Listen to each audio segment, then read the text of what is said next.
ألف مبروك لمنتخب المغرب، الفوز التاريخي، تأهل النهائي من كأس إفريقيا. صراحة المغرب منتخب قوي ومرعب، وأصبح هو المرشح الأقوى للفوز باللقب. تأهل المنتخب المغربي مرون إلى الدور النهائي من منافسة كأس إفريقيا، مباراة بطولية وجمهور من ذهب، تأهل مستحق وفوز مستحق رغم صعوبة المأمورية ورغم صعوبة المنافس، إلا أن لاعبين فعلوها وتأهلوا إلى الدور النهائي. قلتها له البارحة كريم شيخ، واش قلت لكم؟ قلت لكم مسألة حياة أو موت لنقجع، ما يقدروش يورغانيزيو لاكان، ما يديوهاش بشتى الوسائل. والله العظيم حكيمة من صميم القلب، الحمد لله كي ما ربحناش. نقول لكم الحمد لله، باش يموتوا لي جورناليست ولا يديوهم للحبس ولا يموت مناصر في المدرجات ينعلبوها كوب دافريك.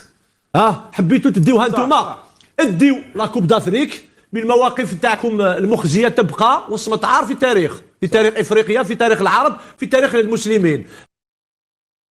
دقيقة واحدة وهسمعكم فيديو للتاريخ وهوريكم صياح وجنون الإعلام الجزائري المدلس بعد الانتصار التاريخي للمنتخب المغربي لأسود الأطلس أسود القارة على منتخب نيجيريا، ووصول منتخب المغرب رسميا إلى المباراة النهائية في بطولة كأس أفريقيا لمواجهة المنتخب السنغالي اللي تغلب على منتخب مصر. سيظل دائما وأبدا الكبير هو المنتخب المغربي، هو رقم واحد في قارة أفريقيا. المنتخب المغربي النهاردة بيرد على الإعلام الجزائري المدلس. المنتخب المغربي النهاردة بيجيب حق منتخب الجزائر اللي اتغلب من منتخب نيجيريا اللي مسح بكرامة الجزائر الأرض.